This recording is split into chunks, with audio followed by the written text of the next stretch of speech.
ষষ্ঠ প্রতিষ্ঠা বার্ষিকী উপলক্ষে আজকে যে স্বেচ্ছাসেবকদের যে মিলন মেলা এবং স্বেচ্ছায় রক্তদানের জন্য স্বেচ্ছাসেবী রক্তদাতাদের যে আজকের যে মিলন মেলা এবং সম্মাননা প্রদান অনুষ্ঠানে উপস্থিত ইচ্ছাশক্তি ফাউন্ডেশনের সমস্ত সদস্যদের আমি আমার ব্যক্তিগত পক্ষ থেকে প্রাণডালা অভিনন্দন এবং শুভেচ্ছা জ্ঞাপন করছি যে এত সুন্দর একটা আয়োজন করার জন্য।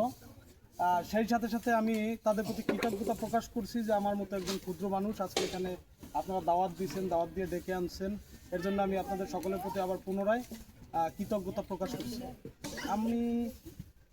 আমার রক্তদান শুরু হয়েছে 2010 সালের শেষের দিক দিয়ে। তখন কোটালীপাড়া এত স্বেচ্ছাসেবক বা এত রক্তদাতা ছিল না। আমি একটু স্মরণ করি যে আমি যখন পশ্চিম পাড় গেলাম, যাওয়ার পরে 60 বছরের উপরে এক মানুষ, উনি পিছন দিক থেকে এসে আমার পা দুইটা জড়াই ধরার পরে আমি বললাম, বাবা আপনি আমার পা ধরছেন কেন, একটু উঠেন। ওঠার পরে বললো যে আমি আপনার কাছে একটা জিনিস দেবো, সেই জিনিসটা আমাকে দিতে হবে, আপনার কাছে আছে? আমি বলছি অবশ্যই দেবো, বলে যে 1 ব্যাগ রক্ত দিতে হবে আপনার আমার ওয়াইফরে, নাহলে সে বাঁচবে না। আমি খুব ভয় পাইছি যে আসলে আমার এই পজিটিভ রক্ত এটা উনি জানলো কীভাবে, আর উনারে চিনাই লই বাকি। আমার ওই ভদ্রলোকের বাড়ি ছিল হচ্ছে কলাবাড়ি ইউনিয়ন।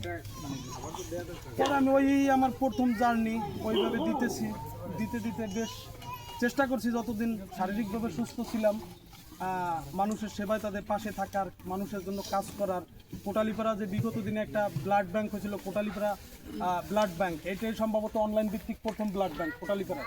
সেই ব্লাড ব্যাংকের আমি একজন সক্রিয় সদস্য ছিলাম, কিন্তু ওর সাথে যে যুক্ত ছিল আমাদের এক বড় ভাই শ্রদ্ধাভাজন, উনি যখন ওই কোটালীপাড়া ব্লাড ব্যাংকের নিজস্ব সম্পত্তি ভাবতে শুরু করছে যে ওয়ারিশ মূল্যে আমি সম্পত্তি পাইছি, তখন আস্তে আস্তে ওই জায়গা থেকে আমি বেরোই গেছি।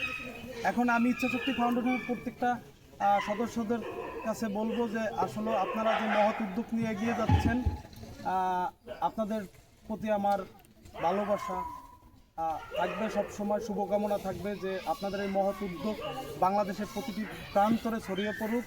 আপনাদের জন্য মন থেকে দোয়া, ভালোবাসা, শুভকামনা রেখে আমি আমার বক্তব্য শেষ করছি। আল্লাহ হাফেজ।